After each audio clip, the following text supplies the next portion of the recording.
And welcome to In-Game Chat for Saturday, March the 6th, 2021. It's season 15, episode 8. And I'm Scott. And I'm RJ. If you'd like to get in touch with us, our number is 334-272-9228. 272-9228, 334-272-9228. Check out ingamechat.net for all the links to get in touch with us. You can find us on Twitter at In-Game Chat. You can find us on Facebook at In-Game Chat. You can email us, everyone, at ingamechat.net. Twitter's the same thing. You can find us on Twitch right now, twitch.tv, and then type in In-Game Chat on the search engine. You'll find us. Best thing to do is just go to our website, scroll all the way to the bottom, and you'll find links to our Twitch page. You'll also find a link to our Discord. I got that up on our website. I should put that up on our Facebook page as well. But you can join us in all of those.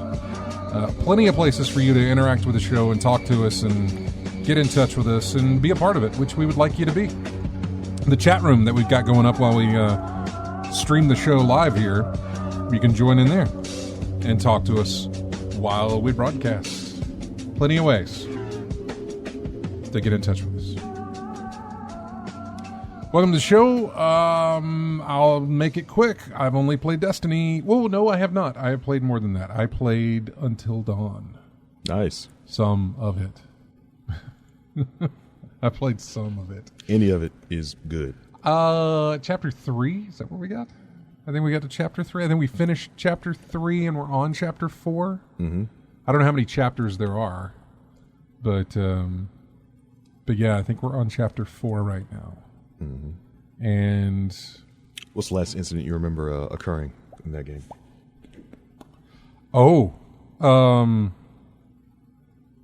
Well, I can't remember her name. Describe her. She is hair color. Blonde. Twin pigtails. Is it? Is that the one with the twin pigtails? Yeah. Blonde with the twin pigtails. I don't remember her name, but I know. She just got like pulled through a cabin door. Oh, she got snatched through the door. Okay, yeah. Yeah. Okay, you know your spot now. You're about to go to some other scene, and then you're going to have to go with Mike. Because Mike's going to do the obvious thing. You have to go with him. See, I think, so... Chrissy, what's her name? I can't remember. Oh, yeah. I have no idea. I can describe them all, but I can't remember the names except the one guy, Mike. I have a thought. I have an idea, and if they pull this off, that's amazing. Okay. Don't tell me if they do this. All Don't right. even tell me if I'm on the right track, because I'm probably not. So they have these sections where you're talking to a psychiatrist guy or whatever, and you've got to... Peter Stormare. Yeah. You got to say, well, I don't like this, or I do like this, or I do blah, blah, blah, blah, blah, blah, blah. Mm-hmm. Well, we just got to the one where it's like, tell us who you like more, who you dislike more, and blah, when you're picking out all these characters, or who you blah, blah, blah. Mm-hmm. And there's one, of course, we disliked her, but she's out of the picture now, taken off by whatever that thing was that pulled her through the door. Mm-hmm. Like, oh, you don't have to worry about her. She's out of the picture. No. I have an idea. Okay. And I could be completely wrong on this.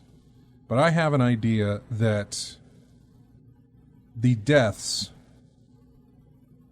of these camper people, whatever, these teenagers, will come based on my selections of who I don't like. Don't tell me if I'm right or wrong on this. I just have this idea that if it is like this, I think it's amazing. If it isn't, then that's fine. I got to figure a game somewhere has done this before. Mm-hmm. I feel like it has. But I feel like that's the path that I'm being led down, because as you can tell by his office, when you make certain selections to begin with in the game, his office starts to take shape of at least the selections that you said you didn't like. You know, I like a choice between. There was a choice between clowns or zombies. Which one do you not like the most? And you know, clowns. Well, then, like 2 instances later, there's a clown mask in his office, and his office is rotting because I think we put decay and all this other stuff. I mean, and so I figure it's playing into all those. But I have a theory that these teenagers will be offed based on who we did or didn't like, so that it'll come back and say that it was really you that had these that killed these people or whatever. I don't know. I'm probably either overthinking it or completely on the right track. I don't know, but I'm just gonna keep playing it and figure it out from there. So, but I don't know. But we'll see. But I wanted to make sure, if he is still listening, Biloxi Gambler, who called in and raved about it last week, that I am playing it. I put in some good time with it. One night I tried to play it, and we did play it, in fact, but I had so much anxiety playing it. I was like, I can't. Anxiety. Yeah. Did your anxiety start the moment they told you about the butterfly effect? No. The anxiety started as soon as I started picking up the game. It didn't happen the first chapter or the second chapter. It happened on this third chapter that we did. And I was I'm trying to figure out a way to put this. Anyway, had a lot of anxiety while I was playing it. Trying to hit the QTEs and everything else. I got really, really anxious on it. I think, because when they describe how the butterfly effect works in this game, I mean, it really solidifies the fact that your decisions, all your decisions, no matter how small or insignificant you think they are, they matter. Yeah. All of them matter. Some you don't even think about can affect you 5 hours down the game. You can't remember why that happened, and then something will pop in your mind like, oh, that's why. That little thing caused that to happen. Does the game? And I haven't seen this. It's something that I loved about Detroit, and I haven't even played Detroit. I've only played the demo of Detroit, but I know it exists in there. Is the thread tree? You know. Yeah. This tree of because the demo did that. The demo had this long for Detroit, yes. For Detroit, this long splayed out tree just for that one. But little I section. think that's also in the game itself too. Yeah. Is there anything like that for Until Dawn? Maybe after it's all over with, is there anything to say? Well, here's the different paths you took and how you got to this point, or there's something like that when you get to the end, or there's something in the like a journal or something, but.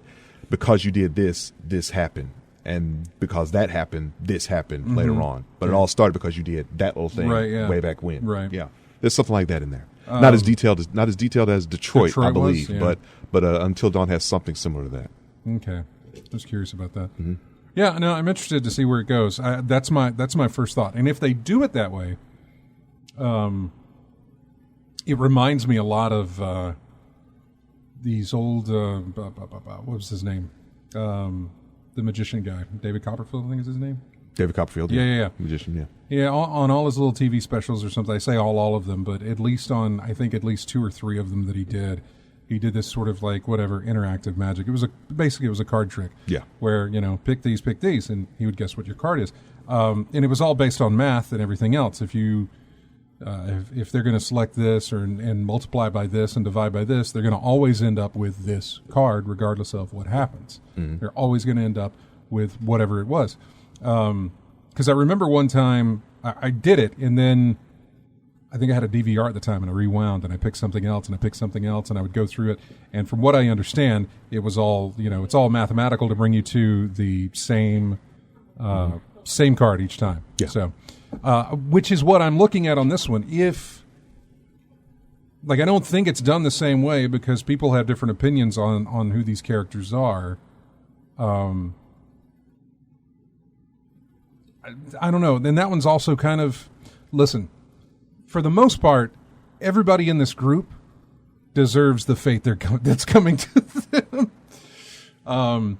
The one that got sucked into the doorway was just really kind of annoying and horrible person. There's a couple of others here who I don't like, who are kind of... There are definitely some people that you will not like right off the bat. Mm-hmm. That is true. Some you can not instantly dislike. Yeah. But, as time goes on, you might feel either way. Yeah, that's why I'm kind of thinking my theory's wrong on this, because obviously that first death or that first kill or whatever that is, I don't necessarily know that that's something that can be avoided. I can't remember in all the selection processes if there was some way that I could have kept that from happening. I don't know. I'm almost positive that there isn't. I feel like that's always going to happen regardless, but I could be completely wrong. Because it's not until after that scene that you get asked, how do you like these people? The therapy session. Yeah, the therapy session where it's like, what do you think about these people? Dr. Hill. I think it's Dr. Hill. Yeah. So that's what I'm saying, is that that comes after the fact. So I don't necessarily know that there's any way to stop that first kill, but you could have, as a player, you could have liked that person. Yeah. So I don't know. I think it's a little vague right now, but I'm curious to see how it's going to play out. So okay, yeah, I'm trying to. I pulled up the characters. I should have done this earlier, but you have Samantha, Josh, Mike, Jessica, Ashley, Christopher, Emily, Matthew. I think it was Ashley. Ashley. Okay. Yeah. I think it was Ashley. Okay. Yeah. Because Emily double pigtail. Emily needs to go away as well. Samantha so far is whatever, but Emily needs to go away. Yeah. I think it's universal. People did not like Emily the first time they met her. Well, they play this one clip over and over again every single time that you either watch a recap of what happened in the last episode, which I like that they've done the episodic type things. Yeah. They use this one clip of her. It's just a prank, Han, and it just grinds on me every time. And so over time, I've heard that, and I'm like, I just don't like you anymore. Could be a perfectly, respectable human being, but I'm just sorry because they use that one clip of you over and over again. It's driven me to hate you, and now you need to die in this video game. Is apparently where I've gotten to. Why couldn't it have been you snatched through that door first? Right? Just take her. It's just a prank, Han. Yeah, we need to sound clip. We need a sound clip of that immediately, folks. No, we don't. Hey, Biloxi Gambler, I'm glad you called in. Yes, well, man, y'all are destination radio. I tell people don't call me between 4 and 6. Anyway, in the versions that I have played, I don't know what y'all talking about. A girl getting sucked through the door. Oh wow! I tell you. Well, let me ask you, can you remember, I don't know if you can remember, can you remember who was the first person to die in your playthrough? No, I couldn't because I was so lost, kind of like you are right now. Okay. Which is good. That's a good thing about the game. The thing is, what I love about this game, when you get to the end of it, then you'll go, what? Wait a minute. Oh, I understand that now. I mean, and it all comes together. And at the very end, because I keep playing it, I keep going back to those chapters. It unlocks every chapter. So you can go back to different scenes, and then you can play just that chapter if you want to. And then, of course, it changes the rest of the game and make a different decision than you made, because you'll remember your decision. You go, okay, well, I went right instead of left, and I'm just making that up. But except for there's one chapter where you go right or left. But anyway, and I went right instead of left. I'm going to go left and see what happens this way. It is a decision tree, and it's just like Man of Medan. That one, this dude that wrote this, and these people that put this together have really put together quite an adventure for you. And you're really going to enjoy it. I'm not giving any spoilers. I ain't telling you nothing. No, I appreciate it. Yeah. My girl, of course. I'm taking the joy out of the game. I want you to stay lost like I did till you finish it. And then I want you to hit that big, and you go, oh, I get it now. And that's the whole fun. Last night, and y'all don't talk about it much, but I went back and played some Red Dead Redemption, too. Yeah. The sequel or the first one? Now, Now, what's the sequel? Red Dead Redemption 2. I don't know if I can do. There's not much difference there. You're not playing as that. I don't think you're playing as Marston anymore on this one. No. On Red Dead Redemption 2. Well, I'm playing Arthur. That sounds like 2. That sounds like that's 2. That's yeah, 2. You're playing the sequel. Yeah, I'm playing. Okay. Well, yeah, I'm playing. Yeah, I'm playing the most modern version, I guess. But I've already completed the game. I completed the game back in 2019, and I think they've added a bunch of stuff to it and everything. But I said all that to say this. Well, I found the pig farm because I guess I didn't do everything that's in the game, and I guess it's impossible to do everything in the game unless you played a whole lot more. I mean, I finished the story. Yeah. But there's a lot of stuff that I didn't do, I guess. And I love the pig farm. Anybody that hasn't played the pig farm, go find the pig farm. That's a horror story in itself. It's great. I love it. But but let me tell you something. See, back in the day, I remember this game. It was called Pong. Yeah. Mm-hmm. And it was a little white ball, a little white thing on the end, and you could play tennis or you could play like handball. And I had one. I was one of the lucky kids in the neighborhood that had one, and then another kid. So we were the big gamers back then, Jay. Yep. Yeah, like y'all. Okay. Well, and then you see, just in my lifetime, how it has come from Pong to Red Dead Redemption 2. Going through an open world, I'm hunting, I'm fishing, and all that. Anyway, I just love how technology has changed everything. And like I said, I ain't gonna say much about it until dawn, but except that I can't wait to continue to hear your updates. You will. I didn't give you bad advice here. This is a good game to play. You'll enjoy it.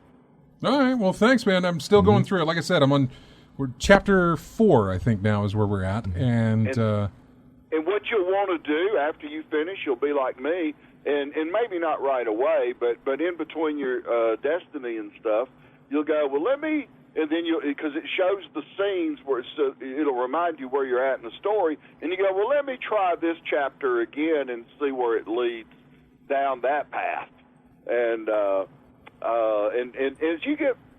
After you finish, then I can talk about something without spoiling it for anybody else. Okay. But I'm not going to say anything right now. But anyway, yeah, man, I'm here every day 4 to 6, even if it's a repeat. Talk to you later. Bye. See you, man. See you now. So yeah, into that, and then some Destiny as well. So, yeah. The only thing I would say about Destiny, the only thing there was that there was a glitch that was discovered. Where you could get more people. I was about to ask you, was it an exploitable one for your benefit, for the gamer's benefit? Not against other players, no. Okay. In other words, it's not something you could do. Well, not exactly for other players, as in terms of loot. Not really, no. Okay. No. Because that's what you play Destiny for, really, loot. No. You're going to get the same amount of loot as anybody else is, but you can just bring more people into an event than is what is capable. Oh, bigger chance of success then. Very much bigger chance of success, and likely faster as well, because if you have that many people, with the same mindset, going ham on an enemy, you're going to drain him like just one phase. You won't have to repeat any steps. You can almost one phase a lot of these enemies in this raid that we're doing, but there are a few that you would have to do. Yeah, it's gonna either be disastrous or amazing. No, nothing in the middle, just either or. Well, so we did the raid last week, ran through the raid, no problem, and we had heard of this glitch, and so there was this exotic quest event that's a 3-man group. Okay. But we were able to load in 6 people into this thing. It's only supposed to be for 3, but we timed it right to get 6 people in there. Okay. It took a minute to get us there, but once we did, it was just amazing to go through. It was a lot of fun to go through with more people than what you're supposed to do. And so for the raid tonight, we're going to try and get 12 people in instead of 6. You have to do it in multiples of basically 3. You can do 1, 3, 6, 12. You can't go beyond that. And in some ways, you can probably get 6 to 12 people in like a regular nightfall, Okay. or which is just one of those strike mission type things. So So one glitch goes from tedious to a good time. Yeah, and a lot of people have said it's some of the most fun they've had just playing the game, just because it's so reckless and just sort of, just chaotic with everything going on. So it's like mayhem, even in the Crucible. It very much is. I mean, obviously, you're not regenerating your supers that fast. Yeah, but from what I gathered, mayhem was a lot of fun for a lot of players. I mean, but to have that many people involved in something that you're only supposed to have, because usually we can only bring 6, but now we can bring double that. Yeah. And sure, there's not going to be enough. Like, there's a raid is built for the most part for every person to have a role.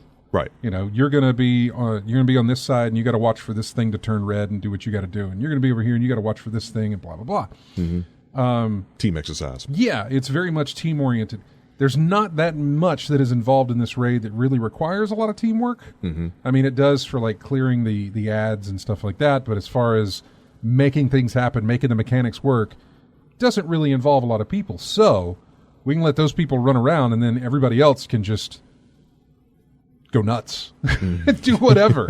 Yeah. And it is going to be, I feel like it's going to be insane. We're going to try and stream it coming up tonight and see if we can stream it and see if it works. Yeah. But well, if the players are all having such a ball with it, maybe something Bungie can look at and say, hey, we need to give the folks more of that. They already like that. They already commented on this and said that hey, we're glad you're having fun with it. There's a lot of other stuff that we need to get to first before we get to this thing. Mm-hmm. So enjoy it while you can. Mm-hmm. Just keep in mind, his word was, just keep in mind a lot of these events weren't built for clown cars of Guardians to run through there. So, he literally said clown cars of Guardians? Yeah, exactly. Because you're pulling in there and you're popping out with way more people than should be in this thing. That needs to be the name of the event from now on. The clown car event. Yeah, we're going to clown car this thing? Exactly. The clown car event. Yeah. But that was the thing, was that, they're okay with it because apparently it's not actually hurting anybody's game. Nobody's doing this in the PvP stuff. It's just all whatever PvE is. Yeah. It's not hurting anybody's game whatsoever. Right. These are raids which aren't public events. These are other things which aren't public type stuff. Mm-hmm. So you're not hurting anybody's game. Okay. And so they're okay with it. But they did say a fix is coming around March 16th. Okay. Is when they'll probably get that fixed. But they were perfectly okay with it and said, go ahead. Just to let people know, if you experience any bugs, it ain't anything on our end. Yeah. It's because you put too many people in an event that doesn't know what to do with that many people in it. Yeah. Because we weren't having any glitch. The only problem is that if you are able to pull this off and somebody loses their connection or gets kicked or some glitch happens where they're thrown out, they cannot get back in. Oh, okay. Yeah. They can't get back in. It is done. So now I lasted the entire time on this thing that we did last weekend. So yeah, we're going to try and do that for our first raid run tonight. Mm-hmm. Get everybody in as much as we can and go through it and see how well it works. Okay. Just to do it and have fun. Yeah, so, just have fun. Yeah. Exactly. We're at a break here. When we come back, we will get into your games. I didn't think my talk about the games, but of course, then I played Until Dawn, and that gave me more. And then, of course, to get Biloxi Gambler in to talk about it as well. So we are going to go to break. When we come back, we'll find out what RJ has played. We'll hit up some of the news that we've got as well. Music here from a game called Mortal Shell. This is a track called The Cathedral. I ran out of new stuff that was coming out, so I went to the Humble Bundle from last month, and I found games from there, and I think this is one of those. Mortal Shell, The Cathedral. We'll be back with more of In-Game Chat right after this. Mm-hmm.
Welcome back to In-Game Chat. This is music from Trine 4, the main theme from that game. Again, I think that's another one that comes from the Humble Bundle for last month. So, RJ, what have you played?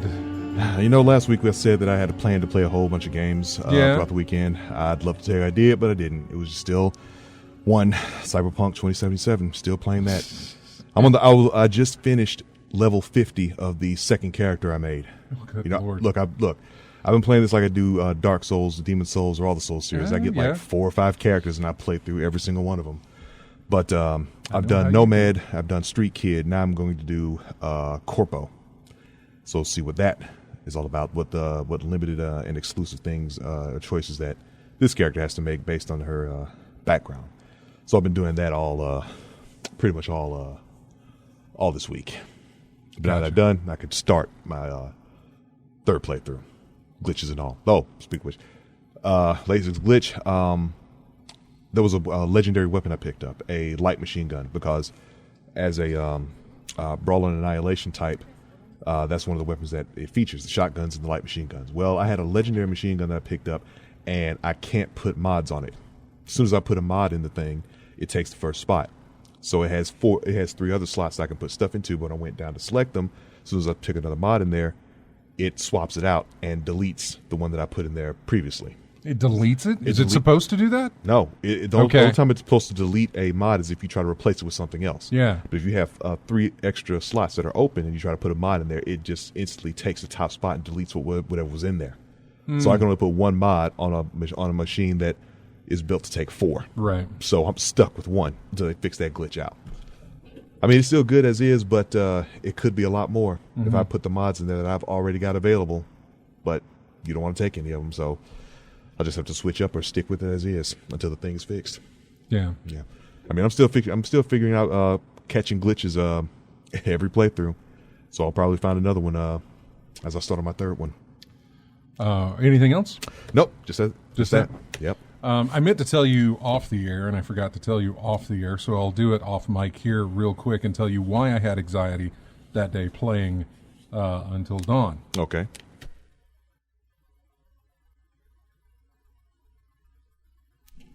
Valid reason. That is the most validest of reasons I've ever heard in my lifetime, there sir. You go. That will work. And for those watching on the camera, you'll know exactly why I had anxiety playing that game. That only enhances the experience. It did not, for me, because I knew during some of these like chase scenes where you've got to press certain buttons within the amount of time. Yeah, QTE. Yeah. The QTE parts of it. Yeah. Like when it's telling you, hey, do you agree or disagree with this person? Do you like it? That's fine. I don't mind that. Right. Plus, I'm not the one making those choices. Mm-hmm. It's her. But on the parts where I've got to do this, and on the parts where it's very fast for her to make the decision, because there's some where it's like go left, go left or right. I mean, it's not you can't hit pause on some of these decisions. Yeah. It's like you got that little circle filling up, and when it fills up, it's going to make a decision for you. And so I had a whole lot of anxiety playing that part because number one, I was worried that she was going to say a choice, and because of the timing and everything else, I was going to pick the wrong thing or move the wrong direction. Mm-hmm. I thought during some of the chasing when you're supposed to either duck or jump or do this other stuff and you're supposed to press a button and make that happen. Right. I was all kinds of nervous whenever that came up because, but yeah, so that's the reason why. So I can't play that game like that anymore. Because it's just too much anxiety. Do it anyway and stream it. I know, right? Well, I just don't think it'd be good because it'd just be me not making choices. It doesn't have to be too fast. No, it doesn't have to be good. It just has to be funny, and that would be funny. I can't move that fast right now. I'm like, nope. So, I just, not a thing. I was thinking maybe Detroit would be better in that regard, or maybe no. I'm thinking about going through and playing Last Guardian again.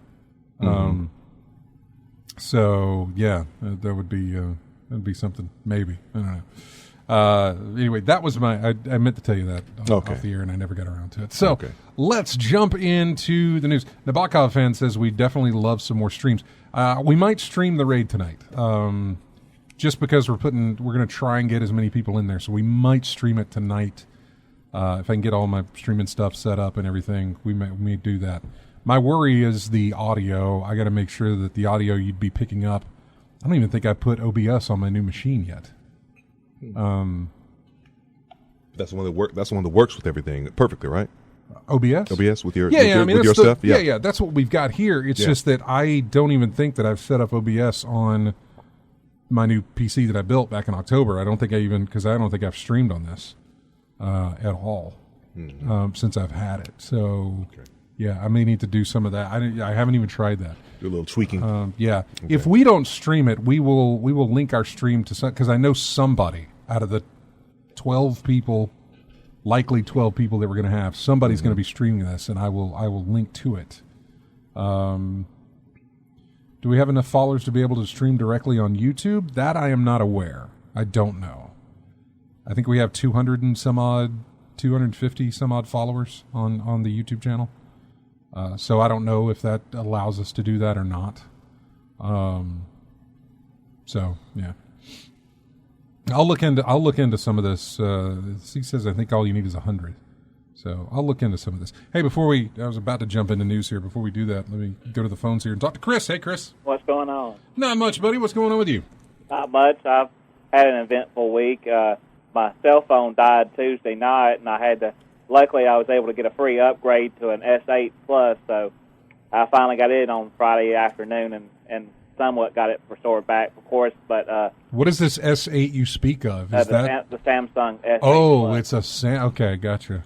Yeah, but my old I only S7, speak in Apple. Oh, yeah, the old S7 Edge died and got into an internal boot loop where it wouldn't even boot up the phone no more. So boot loop. Yep. So bad thing was that my video game collection, I used a notepad. I just had notes. This and this, completing bots or loose or whatever. Oh, because you're going through doing some inventory, were you? Yeah, I won't have to go back and redo all that. Ugh. But I figured out a way where I can the program that I'm using now on my phone, I can at least back it up to the SD card, and I've already made a folder, and so I can, it won't happen again. I'll have to do that one day myself. Inventory all the video games I've got in my collection. I've got plenty. Old carts and discs and all types of things. I may have to inventory my stuff as well one day. Yeah. May as well. It's very fun. Especially if you can have a friend call out everything and go through it, and then you can type it up as you're going. Then maybe I can get a friend to come over or get my father to help call out stuff as I'm typing it in. But oh well. Well, I mean, Wikipedia does have lists of like all console games. Like check off what you don't have. Just do it that way. Yeah, that's true. But I'll have fun. I'll go back through that and do that again. But I also found you remember those old electronic lab kit things that they sold years ago, to bring up for youth, to kind of get them a little taste of electronics and stuff. It had the fan and little light bulbs and, where you had to... You'd have to make a circuit. You'd have to connect a circuit make and circuits, everything. make circuits and things like that. Yeah. Well, of course, I found one of those dirt cheap and, got it for $5, and it was, it still had the original price sticker on there, but dumb old me hooked up a 9-volt battery to the 2 color lamps on there, but they only supposed to require 3-volt lamps, so I burnt both lamps out already. But I can get clear replacements, dirt cheap. There's the little round socketed, little small lights, 0.3 amp, 2.5 volt lamps. So, maybe I can get some color filters and make a little mold to go over them, and fake it.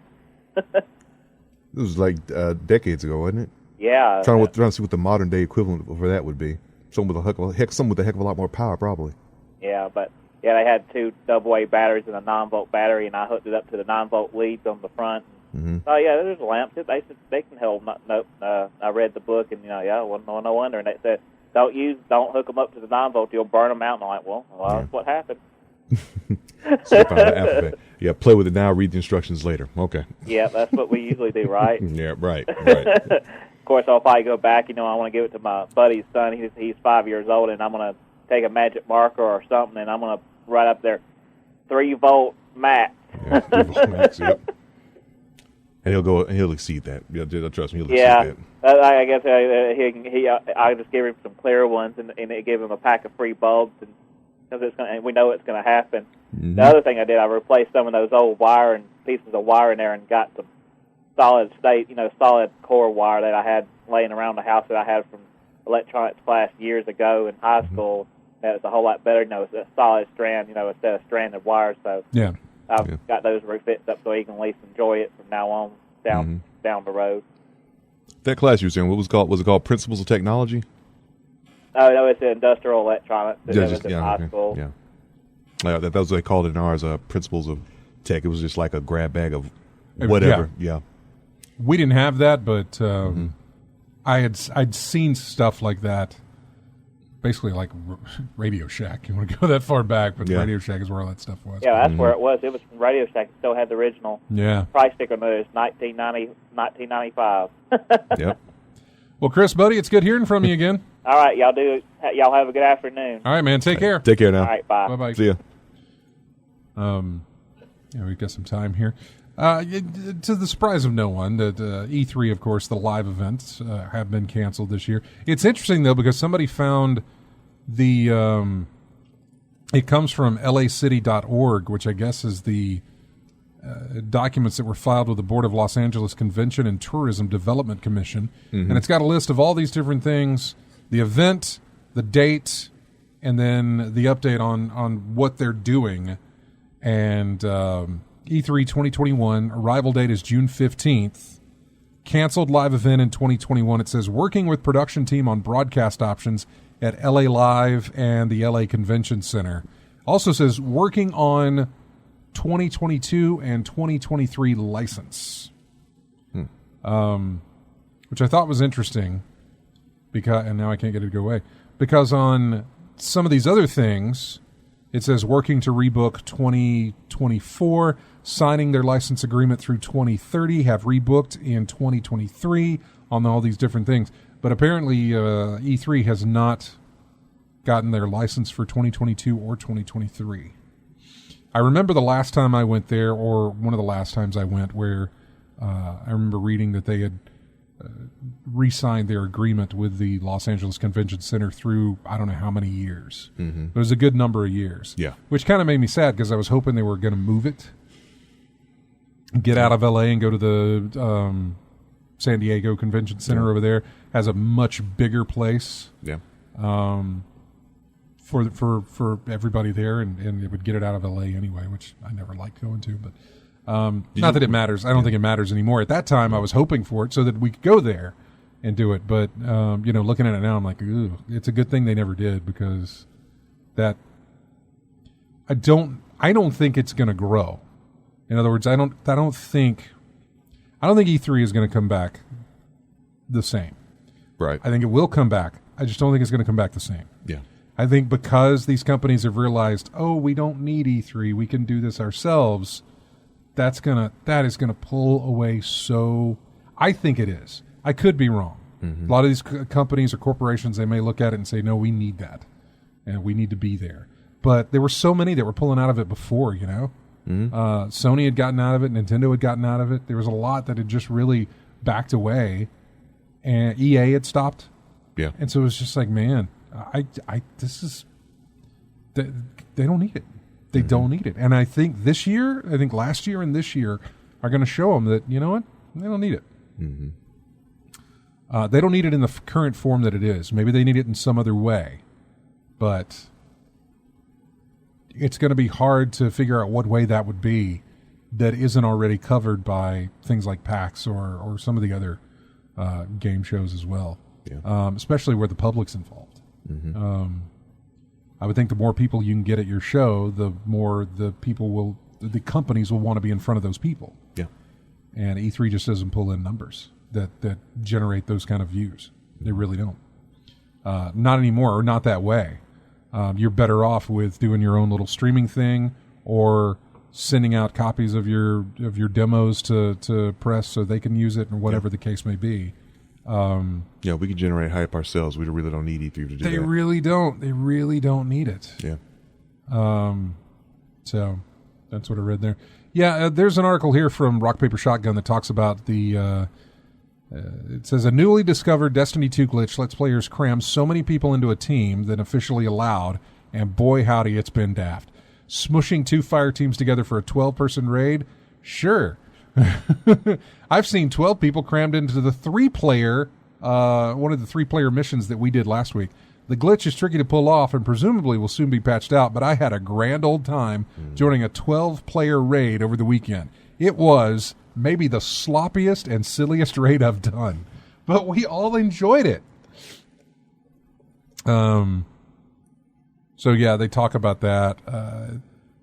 Oh wow, he says this was the longest Deepstone Crypt I've done in a while, just from the chaos.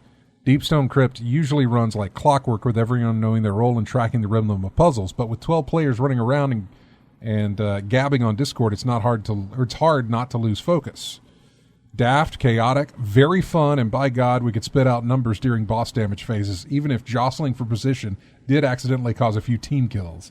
Because everybody, basically you get 12 people, 6 in front, 6 in back, and somebody fires off a rocket and hits somebody in front of them, you're going to wipe out the entire team. Yeah. Only you're not mad this time. You're having a good old time. So you come you back are? with no problem. It's just great. Because you have that many revive tokens. Mm-hmm. So whereas before you only had 6 revive tokens, 1 revive token per person per encounter, when you have 12, you have more than that. Says we did have some rare moments of synchronicity. If you fancy a go yourself, I would try it sooner than later. If Bungie finds the reaction to this glitch encouraging and it turns out not to have caused too many technical issues, I hope they consider trying more larger Destiny activities. I wouldn't want to raid like this often, but I've enjoyed modes like Escalation Protocol and Altar of Sorrow, which officially led up to 9 players together do all that stuff. Yeah, you've really got to coordinate if you want all 9 people into a public event like that. It's a lot of coordination to make that, to pull that off. Yeah, I remember times when I just walk into an area in Mars and all of a sudden, hey, you're part of the Escalation Protocol. Like, what? I didn't come here for this. Wait a minute. We used to 9-man that, and the way that worked was basically you had to get 3 different people to see each other on the map. Mm-hmm. So there'd be 9 of us in the Discord channel, and we just keep loading in to the planet. Yeah. And say, do you see anybody there? Nope, don't see that person. So you'd load out. And as soon as 2 people were there, then we'd try to get a third. And as soon as a third came, then everybody would join up and then boom, you've got, 9 people in one instance. Yeah. Very hard to do. Took a while to do it. Mm-hmm. This doesn't. It is a little tricky, but it doesn't take a long time to. Once we nailed it. We had an idea of what it should be, and we got it right. Once we got to that idea, we got it right on like the 2nd or 3rd try. Mm-hmm. It took a lot of tries for us to get to the point where we think we've got it. Now we just got to get our timing right, and it only took us 2 tries after that to make it happen. So a lot of fun, and we're going to try and do that tonight. Yeah, you got to the 16th, they said, right? Yeah, March 16th. Okay. Which there's nothing you get nothing out of this but the experience and fun of doing it. Mm-hmm. There's no triumph for it. There is no emblem. There's no kind of loot for it. There's nothing special about it whatsoever in game itself, other than having more people than should be. Mm-hmm. So, Last of Us Part 2 got a record number of BAFTA awards. 13 BAFTA awards. Trying to see what they all were. The most for any single game in the history of the awards. Sony games dominate the BAFTA nominations list with 10 nods for Ghost of Tsushima. Proud of you. Thank you. 7 for Miles Morales. 6 for Dreams. And 4 for the Sackboy platformer game that came out for PS5. Mm-hmm. Hades got 8 nominations, while Nintendo's Animal Crossing and Fall Guys has shared 5. I was hoping to see what their nominations were for, but 13, that is a lot. Yes, except the cookies. Let's look and see what they are here. That's Game of the Year. Oh, you can only vote on Game of the Year. Okay, I just wanted to see the nominations for all the other things, but I can't. So, anyway, You know much about the BAFTA Awards? not much. It's a British thing. Okay. It's British BAFTA something, British Arts and Theatrical, I don't know, Association or something. I was just trying to see who. Okay, no, that's what the internet is for. I'll say the winners and nominees in the majority of categories are voted by 6,500 BAFTA members. Yeah. Comprised of industry professionals and creatives around the world. But that's for film awards, though. Not to sound snooty, and I will sound snooty when I say this, but people would rather display a BAFTA award than they would a video game award, whatever that is that Jeff Keighley hands out at the end of the year, in December. I think they would much rather have a BAFTA award. BAFTA's game awards compared to the video game awards feel like what's the word? People's Choice Awards and an Emmy or an Oscar or a Grammy or something like that. Okay, so which makes it sound horrible, as though like People's Choice doesn't matter, but and I have no idea if it does or not, but I know that for whatever reason, it's something to have one of those others on your mantle than it is a People's Choice Award. People's Choice Award is the award you bring out anytime you're going to be on camera in front of the public to talk about you winning the People's Choice Awards. That's the only time you bring it out. Okay. An Emmy, an Oscar, a Grammy, that's the one you have up during every single interview that you have with it behind you on your mantle. People's Choice, not so much. Yeah. Yeah, it's the thing you bring out when the relatives are coming over to, they got you that for Christmas, and you got to make sure they see it whenever they come over. Yeah. Whereas the other ones are something that you would, make sure everybody sees.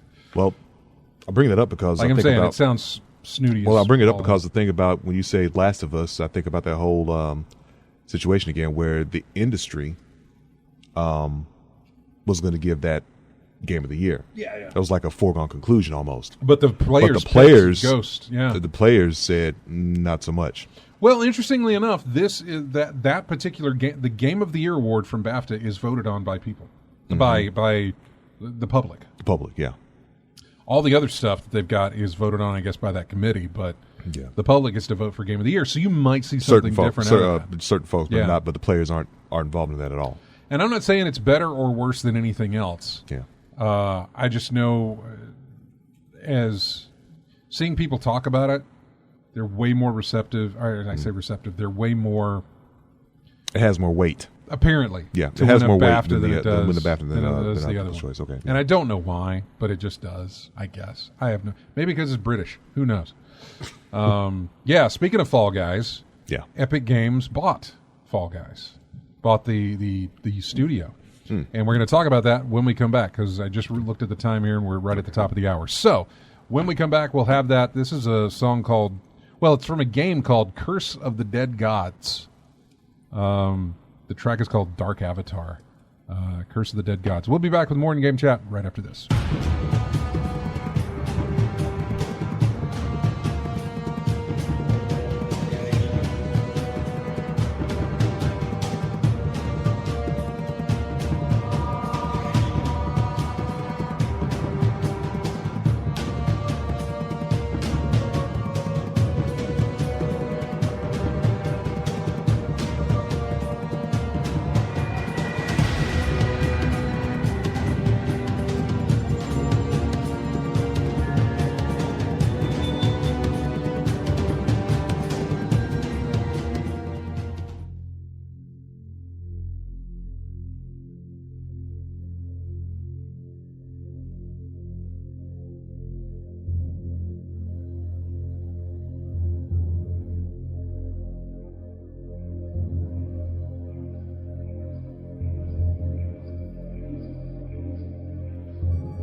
Welcome back to In-Game Chat. Music here from Endless Space 2. Which I don't know, was that last week? Was that this week? That was last week. Yep. Yeah, or last week. That was last month from the Humble stuff. But yeah, Endless Space 2. Which I think is still in early access. I don't know if it got out of early access or not. Is that singing? It's something. Chanting, maybe? No. No, that's not singing. No. Somebody pressing a key on a keyboard. Okay. Basically.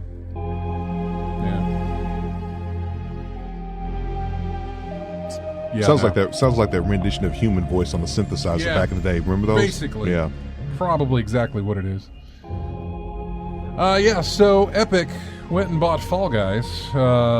Mediatonic is the name of the developer. It's makers of Fall Guys, Ultimate Knockout. Gameplay isn't changing. The company will continue to support Fall Guys across platforms, including PC, PlayStation, Xbox, Switch. Your gameplay isn't changing, and neither is our mission to bring Fall Guys to as many players as possible, said Epic. Each season will continue to expand the game with new content, features, rounds, and costumes. That's the developer saying that, not Epic, by the way. Mm-hmm. It says this isn't clear on how this will affect the game's future on Steam. Because Epic continues investing in exclusives for its rival digital game storefront. The company previously purchased Rocket League, and a year later they stopped new sales of the games on Valve's store Steam. For Rocket League, you can only play it on Epic. So, Epic did not respond directly when asked by Kotaku if it would commit to keeping Fall Guys for sale. Long-term plans are still in motion, but we expect to bring Fall Guys to the Epic Game Store at some point to help them expand to new audiences. That's all they've said. In a FAQ over on Mediatonic's website, the studio stresses that despite the sale, Fall Guys Ultimate Knockout will remain purchasable on Steam and PlayStation. The studio is also aiming to bring universal Epic account systems, a cross-play squad v squad modes to the game. On the topic of whether the game will go free to play, nothing to announce right now is what they said. And that's fine. They can say that right now as far as, it being available on Epic and Steam, as far as, two different storefronts on one system, being at PC. It's fine that they can say that right now. But again, it took a year before they pulled Rocket League off of Steam. I think it'll take a year or so before they probably pull Fall Guys off of Steam. They're going to keep that exclusive. If it brings players over there, they're going to make that exclusive. There's no reason that they would continue to do that and not bring people over to their store. Because then they could say, look how many players we have for Fortnite. Look how many on PC. Look how many players we have for Fall Guys. Look how many people are using our storefront. Even though they're basically only using that storefront to play the game. And it's their only place to go and play that game eventually. So I only think it's a matter of time before it becomes exclusive to the Epic Games launcher store, whatever. Yeah. Before it's pulled off of Steam. And I don't know. They may stop selling the Steam version, but still allow you to play on Steam servers with whatever. And I think they probably. I don't know if Rocket League is still done that way, or if everybody got migrated over to Epic. I'm not sure. That's interesting. I'm not sure how that's going to work, but I'm pretty sure it's going to work out where it will not be available on Steam at some point. So, what else do we have? A new game that just popped out of nowhere from a company called Cold Iron Studios called Aliens Fireteam. It is a co-op survival shooter set 23 years after the original Alien trilogy. Basically, teams of up to 3 players or a single player with AI teammates scour overrun facilities, abandoned colonies, or alien landscapes, hunting and killing 20 different types of enemies, from the aliens themselves, or the bugs, the little tiny bugs, to the synthetics from Weyland-Yutani. The aliens come at the player's fire team from all directions, bursting into pools of acid when killed.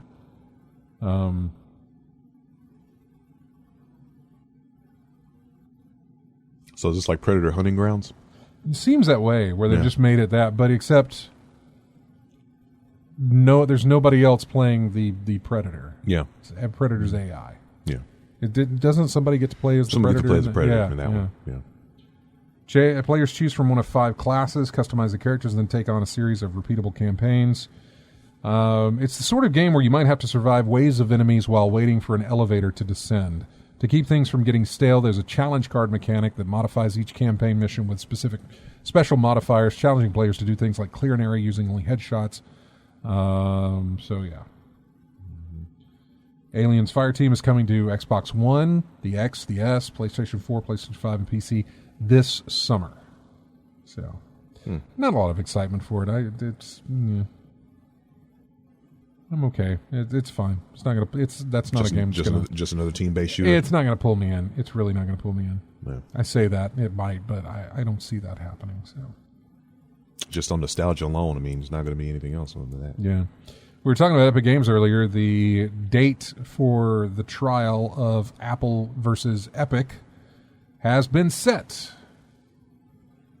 May 3rd is when the court date will actually take place between Apple and Epic over this whole thing that happened back in August of last year when Epic added an alternative payment system to Fortnite to get around Apple and Google's in-app purchase mechanisms, which then Apple and Google booted Fortnite off their stores, with Epic quickly responding by filing lawsuits against both companies for doing that. Epic Games has won a temporary restraining order to prevent Apple from taking away its developer licenses for iOS and macOS. Apple, meanwhile, decided to have its App Store fees for the vast majority of developers, something that will likely make it harder for Epic to claim it's championing smaller developers with its case. Oh, and Apple also filed a counter lawsuit against Epic for a breach of contract, adding another layer to this legal stuff. So yeah, May 3rd, which you can expect, weekly reports on, I guess, how that's going. Eventually. I mean, if it's anything interesting enough. Honestly, we've been covering it as far as it been going on, and so, of course, I'm giving you updates on this, but I don't like it and I don't care. I don't like it and I don't care, basically, is the way it works out. Do I want to talk about Nintendo Switch or Sherlock Holmes? I say Sherlock Holmes, but it's more Lovecraft than it is Sherlock Holmes. Let's see if we can get through this. This is going to be... multiple things have happened this week in regards to what's been going on with the Sinking City. Frogwares, who I've met, we've actually interviewed the developers from Frogwares. They were based out of the Ukraine. I don't know exactly where they're based out of now. I think they're still probably based out of there. And so they have been making these Sherlock Holmes games forever. And Crime and Punishment was I think one of the breakouts that they did. They've been doing a lot since then, but then I think Crimes and Punishment was the first one that got a whole lot of eyes looked at, because of the way it was done. I'm not exactly sure, but yeah, that was one of their most popular of all of their Sherlock Holmes titles. So yeah, the Sinking City developer is Frogwares. This was last week, it advised prospective buyers to not purchase its game on Steam, alleging that the version on sale was not created by Frogwares. The publisher issued a response in a statement posted on the Sinking City Steam newsfeed. The publisher reiterated the amount of money it has invested in the Sinking City, claiming that Frogwares would like to revise the terms of the contract to their sole advantage. It was Frogwares who came to Nacon to request financing for the development of the game, and to date, more than 10 million euros have been paid to Frogwares by us. It was Frogwares that relied on our marketing and promotion teams, representing thousands of hours of work and several million euros worth of investment. The publisher then says that due to a lack of cooperation with Frogwares, the current Steam version is available on the platform but lacks certain Steam-specific features, like cloud saving and achievements, and is only the base game without any additional content. Despite those issues, Nacon has put the game on sale on Steam. We sincerely would have preferred that our relationship with Frogwares remain cooperative and respectful, as is the case with all the studios whose titles we publish. They've been in a legal dispute over the release of The Sinking City, with the former pulling the game from stores over several alleged breaches of its licensing agreement with the latter. This is Frogwares pulling it over what Nacon has said. So then, it kept going. Near the end of February, Frogwares told fans not to buy the game on Steam. More recently, Nacon rebutted by telling fans that the Steam version was official and complete, but now Frogwares has new allegations. As the studio tells it, Nacon hacked and sold The Sinking City in order to list it on Steam. On March 1st, Frogwares clarified the original claim in a very technical post that illustrates why the team thinks Nacon hacked and pirated its game.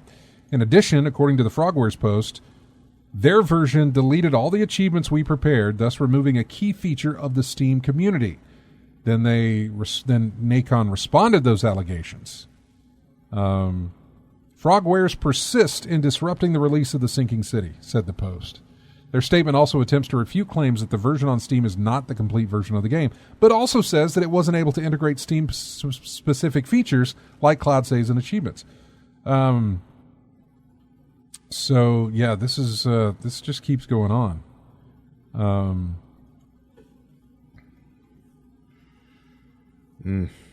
Let's see. Okay, and so then what happened? It keeps going.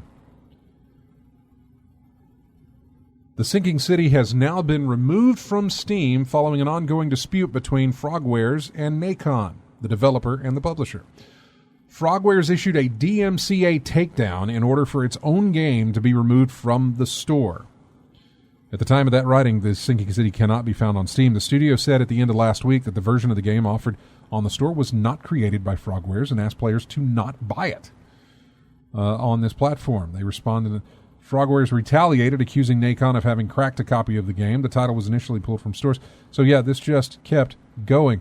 And then, was there more, or is this just...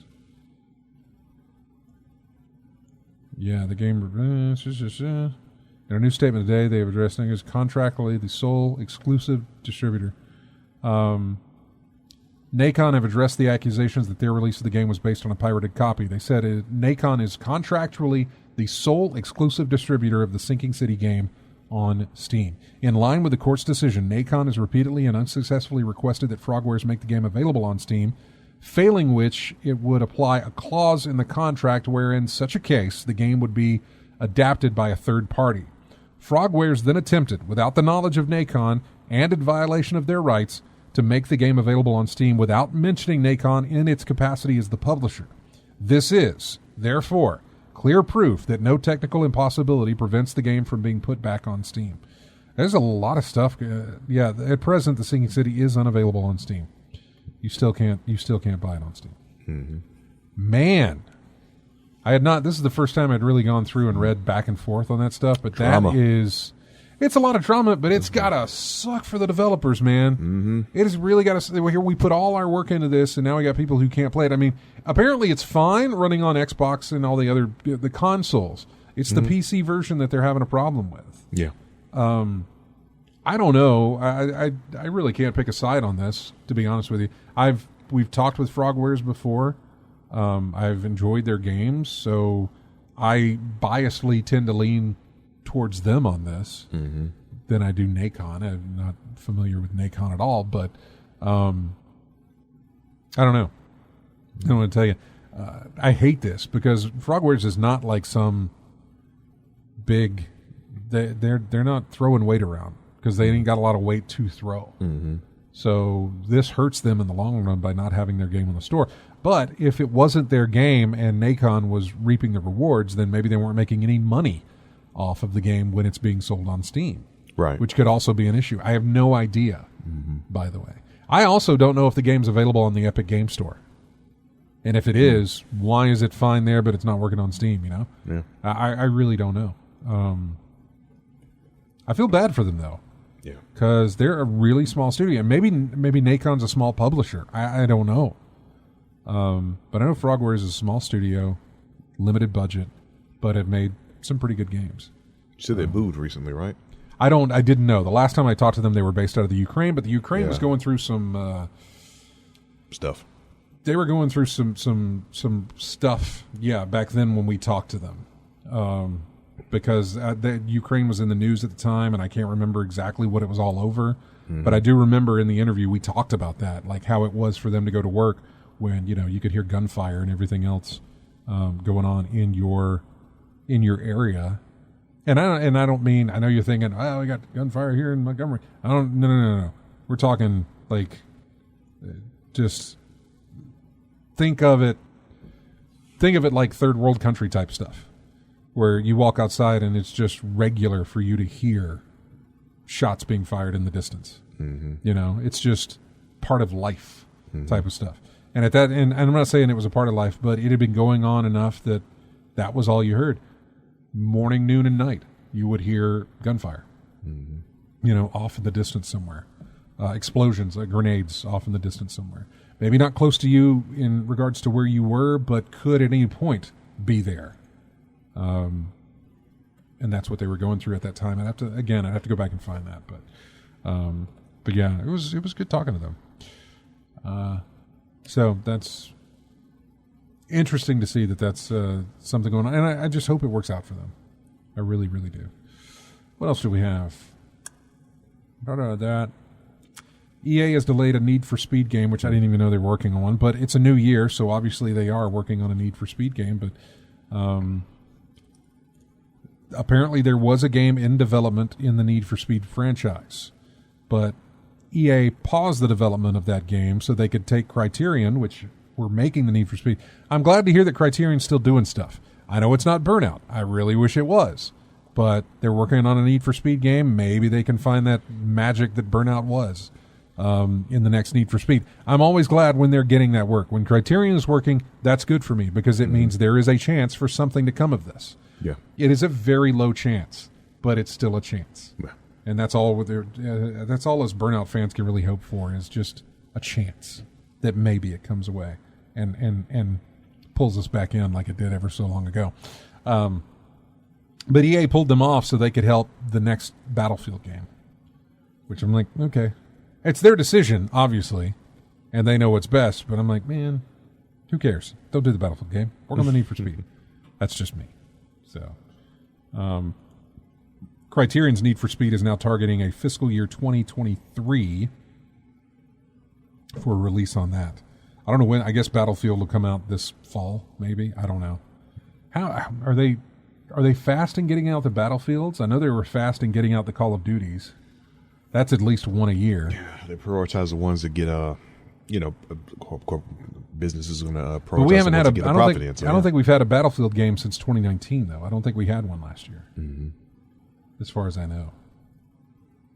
So which means they're overdue. It was the last one they did. Was that the one with all the controversy and the bad decision making and the animosity between the developers and the players? Was that the last one they did? Battlefield 1? Was that it? No, it wasn't Battlefield 1. There was a game after. It's very weird because there was Battlefield 1, and then right after that there was Battlefield V. Which seems like 5, but I think it was actually Battlefield V is what it was supposed to be. Yeah. And something with Star Wars, wasn't it? Yeah, there's Battlefield V or 5 maybe, which I don't think it's 5. I think it's V.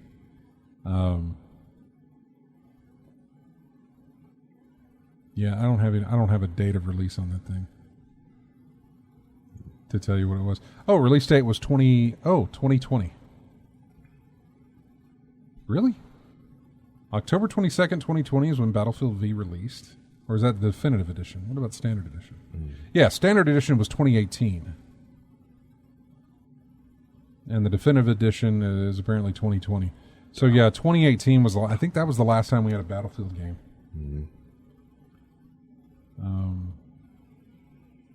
Let's see. Do we have a Battlefield 6? Maybe I'm wrong. Nope. Battlefield 6. Yeah, this was 4 days ago on Tech Radar. Battlefield 6 rumors point to cross-gen and 128-player maps. A new Battlefield is in development at EA DICE, and it's set to arrive on PS5, Xbox Series X, and PC holiday of this year. EA has teased that the new Battlefield will be a true next-gen vision for the franchise and boasts never-before-seen scale, with rumors pointing to a potential 128 player maps and a modern-day setting. Apparently it says we'll learn more about the new Battlefield in the spring of this year. And that's pretty much what we know. Holiday 2021. And that's pretty much all we have. Plus that Criterion's going to be helping out with that, which is weird. The game apparently suffered setbacks due to the COVID-19 pandemic, but appears to be on track for a late 2020 release. It's not all good news, however, as Criterion jumping on Battlefield 6 means they aren't able to work on the next Need for Speed project. That's been pushed back to 2022. I was trying to figure out what Criterion could be working on to help them out. If there was a certain segment, like I know Criterion did the space battles or the flying parts of the Star Wars Battlefront or whatever that was. Okay. The driving portion. Well, I don't know. The vehicle stuff, maybe. Yeah, maybe the vehicle stuff. If that's I don't know. I'm kind of curious about that. Criterion seems to be vehicles are their thing, isn't it? Yeah, it does. But they can work on other stuff. They can, especially if the studio's being bogged down because they don't have enough people working on this thing. They can just hand stuff off to other developers to say, "Here, finish this," regardless if they're good at vehicle stuff or not. Yeah. It's just more people to work on the game, regardless of what their expertise might be in working on. It's just like, here's what we've got so far. Finish this up. Make this complete. So. Lethal Migrant says, I want EA to explain something. Why take Criterion off Need for Speed to help with Battlefield when Respawn has Respawn or LA or whatever that is a sports studio and could easily help with the game instead? That's a good question, probably because Respawn's working on something with Apex Legends, and that brings them money. Priorities. That's my guess. I know that they've got a support studio, but it's probably also looking into that or whatever other game Respawn may be working on. So I'm not sure. It's a good question. More than likely, the answer to that is Need for Speed as a franchise, or at least as recent releases go, hasn't done very well for us. Battlefield, while not ideal, has done better than what the Need for Speed releases are. So you guys go work on this. We can afford to bump this. As far as Respawn and Apex Legends or whatever it is they may be working on, if it's something related, they're probably like, well, that's too important for us to slow down on. We need to keep going on this. This is why we're taking them off Need for Speed and that sort of thing. I'm trying to think like EA. I know I can't do that job very well, but that's my reasoning. It's probably going to fall under a numbers game. Yeah. Here's how many people we need to be working on Battlefield to get it out on time. Here's how many people we need to get this thing Respawn's working out on time, and here's how many people we need to get this Need for Speed thing. And it's like, well, we can pull them off Need for Speed. We can wait for that. And we can't, whereas we can on the others.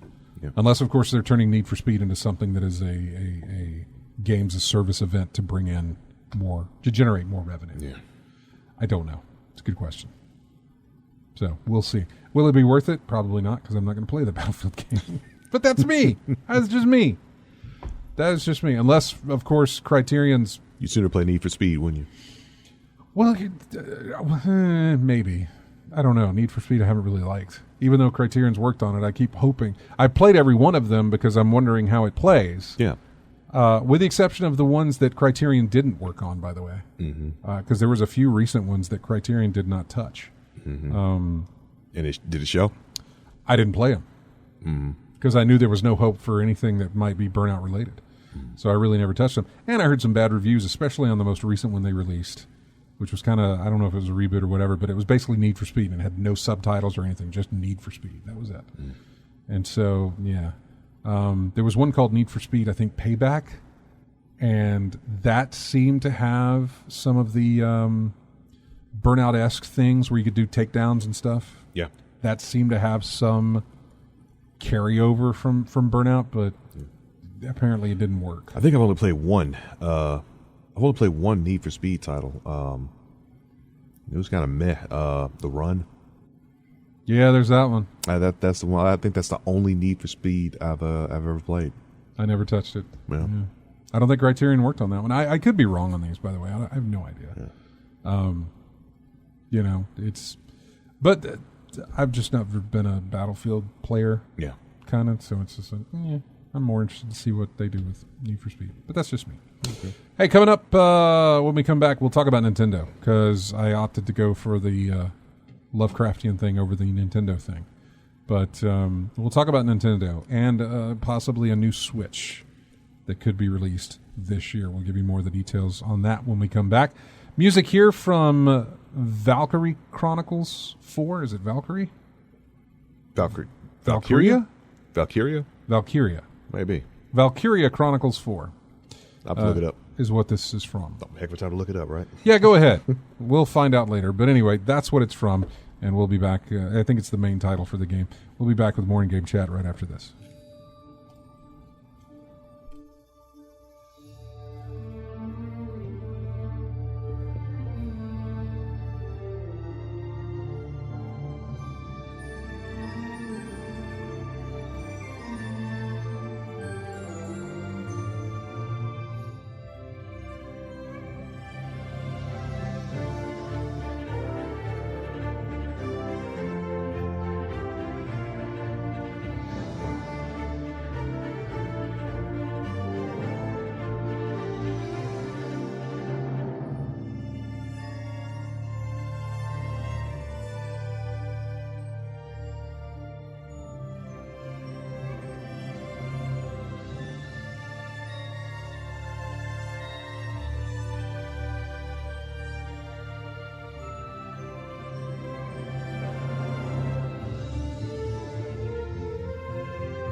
Welcome back to the show. In-game chat here. Our phone number again, 334-272-9228, although we are running low on the time here. Music from Outward. Main theme from that game, which I haven't played, but it was in my humble bundles. Outward. Yeah, called Outward. I don't know much about it. As opposed to Outlast. Right. Did you play that one? Outlast? Yeah. No, but I watched it being played. Yeah. James that played that? Somebody I know played it, and I watched him play it. I don't remember who. Mm-hmm. But I wasn't about to. I wasn't about to play that. Yeah. Horror's not your genre, not your wheelhouse, right? In some instances, like I don't consider Until Dawn a horror game, even though it seems to be the setup of like one of those teen horror movie type stuff. You know, yeah. It's got some jump scares, obviously. Mm-hmm. And it's got some apparently really cheesy jump scares. Hopefully, they explain some of them. Yep. Keep playing. Yeah, I know. Yeah. I would like to. I would have loved to have seen. There's a certain jump scare that takes place at a certain segment of the game. Mm-hmm. And it had teased me with that jump scare before by putting a person there, and then the second time it did it, it was a flash of a second, and whatever it was that it showed was not human. At least for the split second that I saw it. Yeah. It wasn't human. And so basically what I want to see is the same thing happen, but I want to see it from an angle outside of my POV. Because I want to see how that jump scare happens. Like, how is that thing doing that, but also not right there in front of me? You know? Yeah. And hopefully they'll explain all this. I have no idea. And I'm sure Biloxi's listening. He's probably like, well, that never happened to me. You know? If he didn't get that kid, see, that's sticking with you. I know. It it's is. sticking with you. Because he's like, I don't remember that ever happening. And so I'm like, oh, man. This leans more towards my thinking of maybe it is following what I like and don't like. You know, maybe it is somehow figured that out, I guess. I'm not sure. But I got to play more to find out. Yep.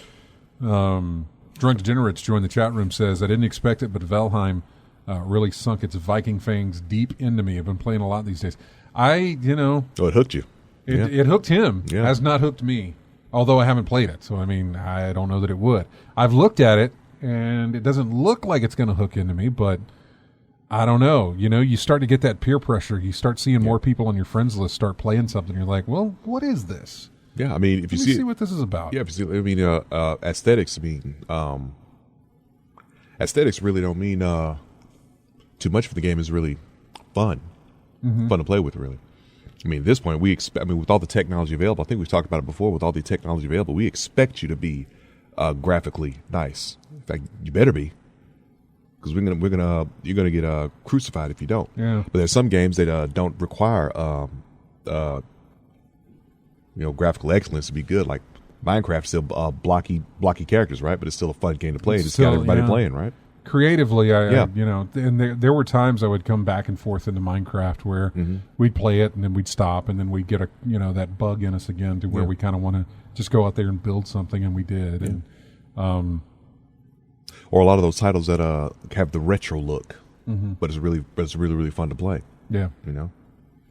God, I remember making some just god awful places when I was doing that, and then of course we wanted to make a tunnel. So like it was, we had our own. It was our own little in-game chat server, and I mean Jeremy and James and I was there, and I think Kevin played on. We brought some other people in as well, but we all were on these different parts of the world map thing, right? And I had built this massive tower of a home, and then I started digging under that and built this massive cave-like structure to go from, so you could move underground from my part of the map to James' part of the map to Jeremy's part of the map. You could just go from, however you wanted to, and you wouldn't have to go outside to do it. You just go underground pathway. Yeah, and then I would put glass blocks over the path, so it would have like a glass ceiling as you're going through. I don't know. It was interesting and it was fun. A lot of fun to do. And then, of course, the creative bug would wear off. Yeah. And we would move on to something else. It was like me with Fallout 4.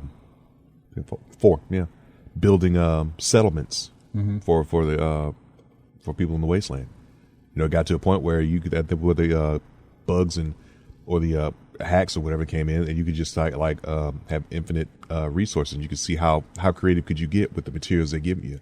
I swear, I think we had that turned off. We may have had it turned off. I don't know if we had it turned off or on. The enemy type stuff. But I think we someday, a lot of the times we had it turned off, I guess, to initially build what we wanted to. And then we turned it back on afterwards so that, we could have certain things, I guess, or do whatever with it. I don't really remember. Yeah. This was long before Discord or anything like that, so the way we were playing it was probably archaic compared to the way we do it now, but yeah, if you were having fun, have at it, man.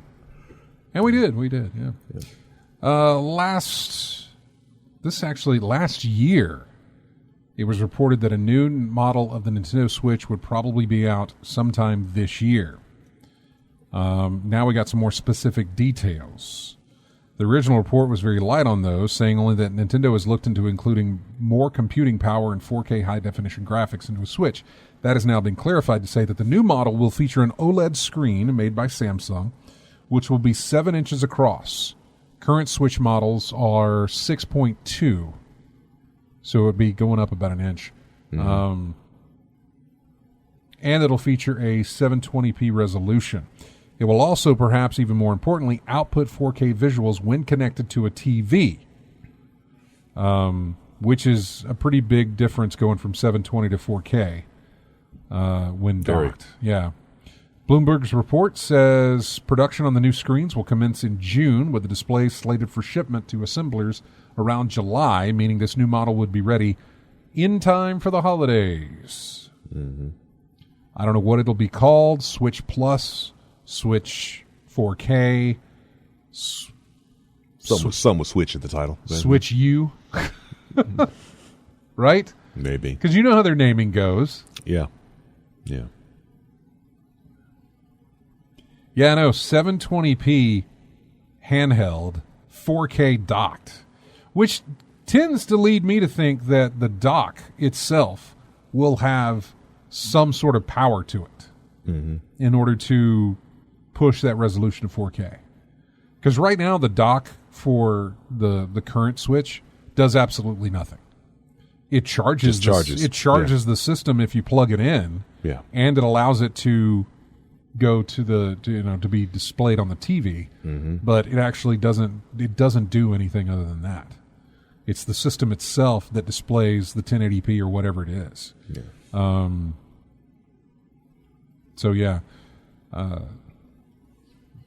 That makes me think, like I said, that the dock is going to be a little bit more hefty as far as what it can do.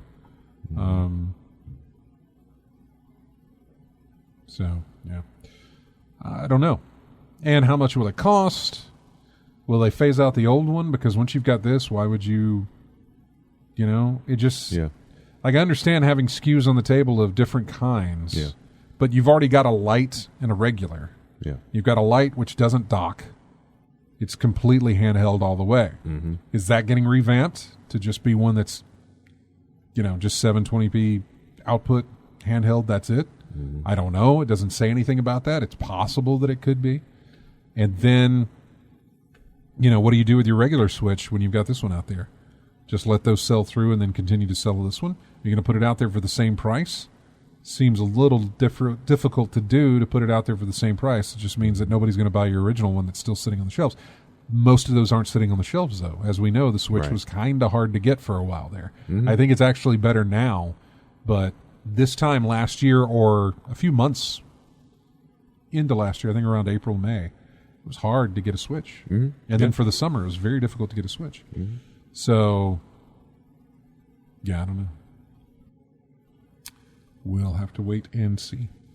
I don't think I've really got much of anything else. We talked about Valheim from Drunk Degenerates. That got up to 5 million sales in a month's time. That thing is going nuts, man. A lot of people are enjoying that. Is that an official record? Huh? 5 million in a month? Or is that not? I don't think that's a record. We'll see. Yeah. I doubt it. Yeah.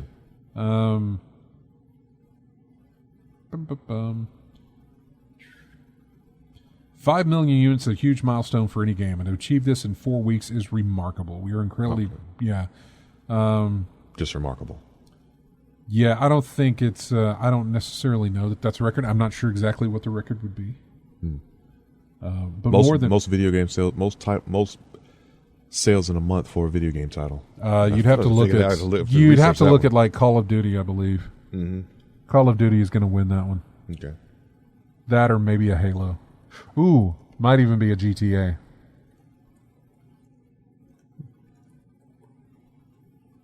But I'm not exactly sure, and I know you're going to look that up and find out. Yeah. Because I am curious myself. Yeah, it's not going to be a Madden title. And Nabokov says it's Madden or GTA would be my guess. And I don't believe it's a Madden. I don't think it's a sports game at all. I think it is either a Call of Duty or possibly a GTA Red Dead, something that Rockstar did. And even then, I'm not sure. Yeah. I think Call of Duty would probably have a bigger install base and would probably be up there. Have you found anything yet? Well, Wikipedia had a list of some. Let's see. Trying to make sense of it right now. 3 weeks, 4 million in 3 weeks for Valheim. Let's see. Players Unknown Battle PUBG, multi-platform. 30 million in an hour. Let's see, video Or a games. day? Huh. Oh, wow. Yeah. In a day? Some of these things are broken out by an hour, a day, 3 days, a week, 2 weeks, 3 weeks. And some of them at the top you were guessing, like Grand Theft Auto 5, consoles said 11.2 million in a day. 16.5 million in 3 days. Yeah. Yeah. I see where Valheim's up there Yeah. for 4 million in 3 weeks, but 11 million in 1 day? Yeah. 30 million in 1 day for PUBG. For PUBG. What? Wait, 30 million in an hour. Yeah. They for got an hour PUBG. in a day in there, yeah. Oh, wow. We were, I mean, I wasn't even going into that many million. That's $900 million, by the way. No, it's units sold, gross revenue in brackets. That is the biggest one on here. Yeah. Jesus. 30 million copies sold in 1 single hour. That's amazing. I don't know that it was that day it was released, December 20th of 2017, but in 1 day they sold 30 million because they sold 1 day in an hour. That's amazing. Mm-hmm. That is amazing to me. But the titles you called were on this list as well. You said Call of Duty. A bunch of Call of Duties on this thing. I figured there would be. Grand Theft Auto 4 got up there as well. Halo 3, there you go. What else did you say? I was going to say it was either one of those. It was either... Final Fantasy. Final Fantasy got up here. A lot of RPGs. A Sonic the Hedgehog 2 back in... Nabokov fan has that GTA 5 broke 7 Guinness World Records on October the 8th. Best-selling video game in 24 hours. Best-selling action-adventure game in 24 hours. Highest-grossing video game in 24 hours. Fastest entertainment property to gross $1 billion. Fastest video game to gross $1 billion. Highest revenue generated by an entertainment product in 24 hours. Most viewed trailer for an action-adventure. Yeah. I totally get all that, but that was back in whatever year that was for GTA 5. Released in 2013, so... Yeah. Yeah. I think maybe that record's been broken. I'm not exactly sure since then. So, we're talking about the Wii U, and the Wii U got a system update this week. I have no idea why, but they got one. Also, PlayStation Store is going to stop selling movies and TV shows. Excuse me. Yeah. So, not a big loss there. Yeah. Did you ever buy movies off of PlayStation? I did not. Yeah. I never bought them. How about renting, or even rent them? No. I think I picked up some that were free. Like something may have been free for some reason or another, and I think I picked it up. But some episodes I believe were free. I think I've seen some. It was years ago, and I can't remember the thing. It was like the first 2 episodes of a series were like free, and the rest of them were like pay for. Yeah. But they give you a little taste of it. Do you want to see the rest of it for a price? I remember what it was. No. It was Powers. Yeah. Powers. Okay. Yeah. That was it. Powers. Yeah. Powers. Yeah. Yep, that's the one. That was it. Yeah. Yeah. It was like first 2 were free, and the rest were like $4.99 or something like that. Yeah, and I either bought it. I can't remember if I bought it or if I obtained it by other means. Mm-hmm. Yeah. That was good. That was a good time there. But yeah, I mean, even if it was available like that, I didn't think of PlayStation by PlayStation for going for buying movies and things like that. I keep thinking about Netflix and things like that. Yeah. Or any other streaming service that's available now. But yeah, I know it's perfectly fine. I don't think there's any. I never used the PlayStation Store to buy anything like that. Yeah. I used the PlayStation Store to download apps that would let me watch things like that, but not buy things like that. Yeah. Or so I could stream stuff, but not make a purchase or anything like that. I've rarely bought from. I mean, heck, it was a miracle I even found that thing because I wasn't even looking through TV and movies when everything's on sale. It says games or TV and movie. No, just go to games. That's what I got it for anyway. Games. So did you have a problem finding that Disney Plus app, or was that just boom right there? every time I go to TV and video, Disney Plus is like right there Yeah. as a choice. Have you watched anything with it? No, I just set it up and updated it. Okay. Yeah. So, everyone's talking about WandaVision. Mm-hmm. So, may as well look at it and avoid spoilers. Okay. Yeah. Which were all over the internet and everything in social media all over the place. But since I didn't have Disney Plus or whatever, I never looked at it or thought about it. So I'm pretty good in that. I'm pretty good in the aspect of avoiding spoilers in that respect. Lethal Migrant says, I buy movies from the Microsoft Store. Most are part of the Movies Anywhere. I did the same thing because I do that Microsoft Rewards thing. Mm-hmm. And they're like, if you buy, during this month, if you buy any of these movies if you buy 3 movies that are $4 or more, you get this many points that goes towards getting discounts on things like that and stuff. So Okay. I've occasionally done that. Yeah. It's been a while because I go to the store and I look at it and I'm like, there's absolutely nothing here that I want. Or that I haven't seen that I might be interested in, or No desire to see. Yeah. or that I don't already own. Yeah. So, like the movie types we talked about, the ones that the snooty reviewers want you to see. yeah, well, there's Those types. I ain't watching that. Yeah. All right. We got a phone call here. Hi, who's this? Hi, this is Trina. Hey, Trina, how are you? I'm good. How are you? Oh, doing pretty good here. First time you called into the show. Thanks for listening. Yeah, I heard you guys talking about games, and I was just curious if you guys played like board games and stuff. My daughter is like a board game designer, and she just like dropped a game on Kickstarter that kind of blown up past her goal, and I just was going to Really? give you a heads up on it. Mm-hmm. Now, is you guys are local here? We are. We live in Wetumpka. She graduated at Hopeful and then graduated at Montevallo with a minor in game design. What is the, how can we find the game on Kickstarter? Can we just do a search for it on Kickstarter or what? You should be able to. When it went live on Monday, and their goal was like 6,000, for it to get published by next February, and it's almost at 17,000. What is the what's the name of it? It's called Gift of Tulips, like the flower tulips. It's gorgeous.